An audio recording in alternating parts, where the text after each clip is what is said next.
What's up, guys? Welcome back to my channel for the Micros challenge. We are now on day 5.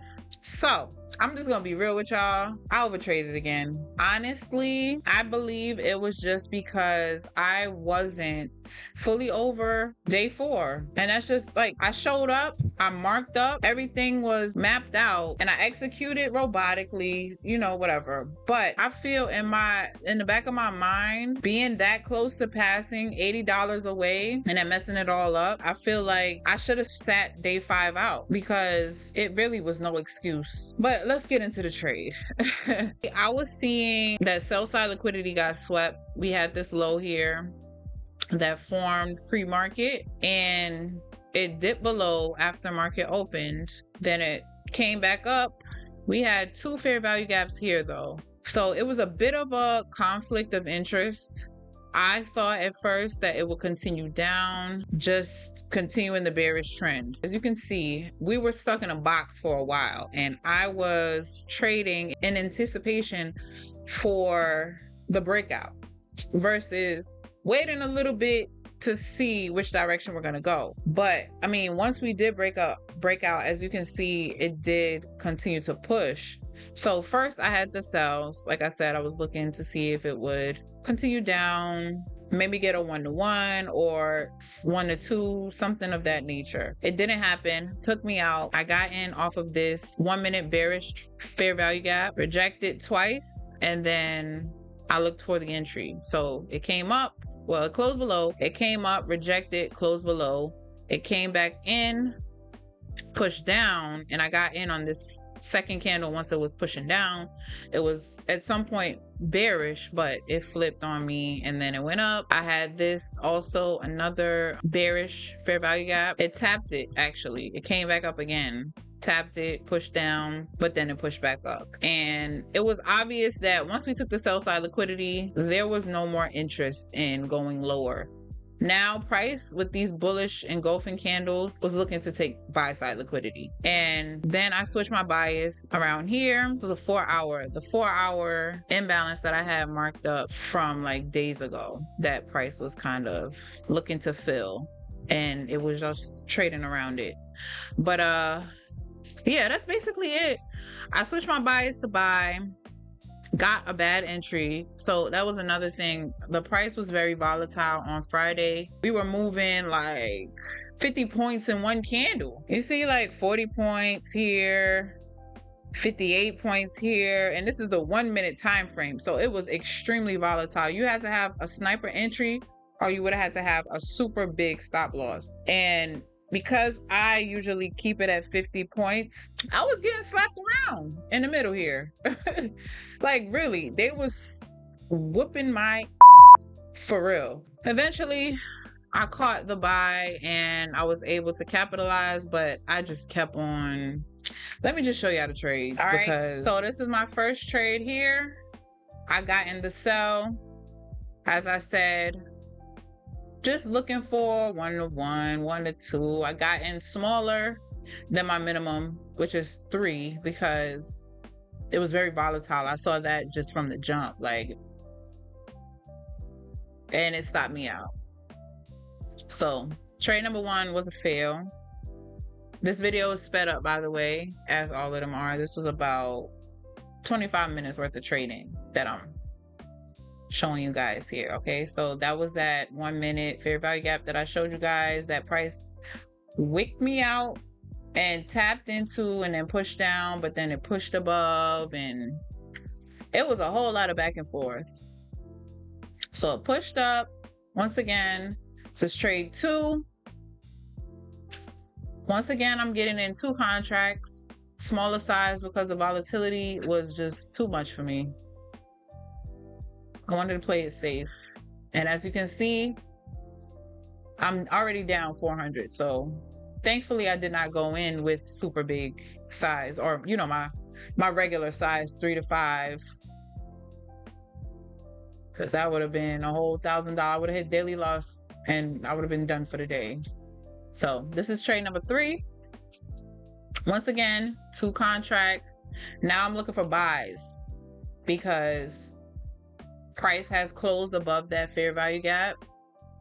pushed up. Even though we have a lot of wick rejections on the upside, there's still liquidity above that hasn't been tapped into. So I was sticking to the buys after that. It wasn't showing any willingness to go lower. All right, another buy.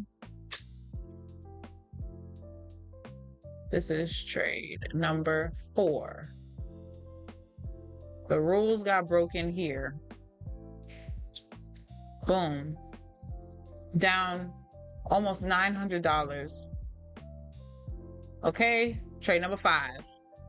See, it's never closing outside with a displacement. It's just constantly like getting back within the range in the box, and that was my mistake right there. Instead of just like waiting, but I felt like once it did push through, it was going to be explosive, and that's why I was trying to get my entry off of the fair value gap.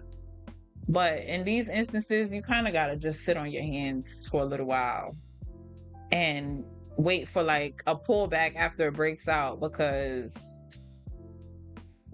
it was basically playing around with me that whole time. Just chop, chop, chop.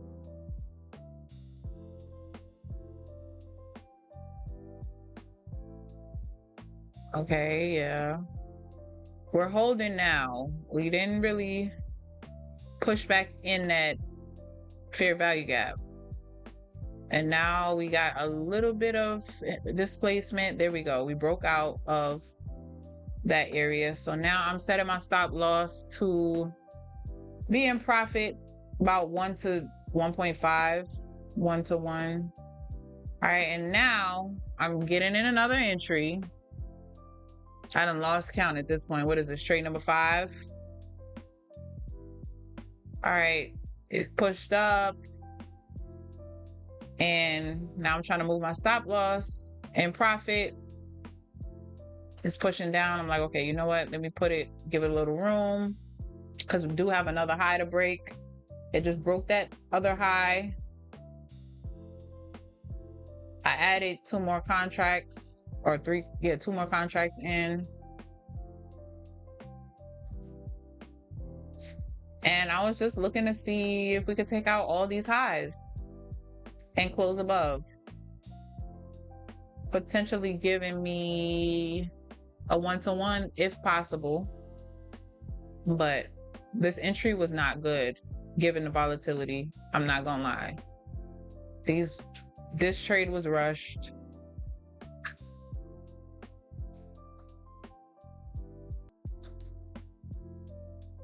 And yeah, pushing up, pushing up. All right, now I'm just trailing it tightly. So I ended up bringing myself out of that loss, and I got in 1 more trade. Wow, another one.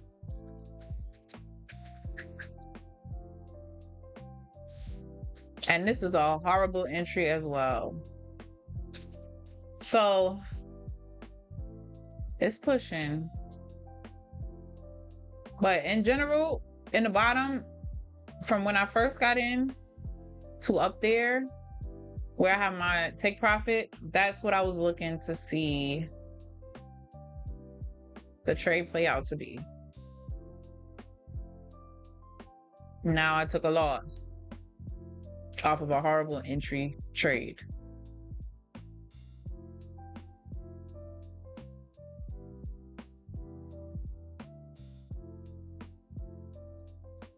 And it's about to, oh, maybe not. I'm putting a stop loss at that wick.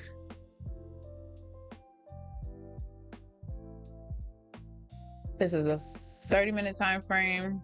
I stretched this 5-minute fair value gap that I had marked up from a couple days ago, just to see how price is going to react to that, because I have another high right here to the left that I want to see taken out for some follow through. We also have imbalance, 15-minute imbalance to the left. So I marked the high. It's struggling to make it there, but I'm not moving anything as of yet.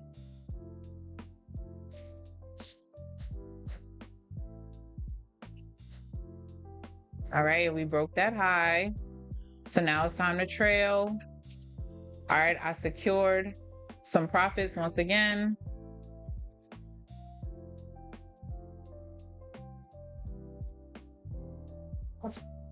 And that was it.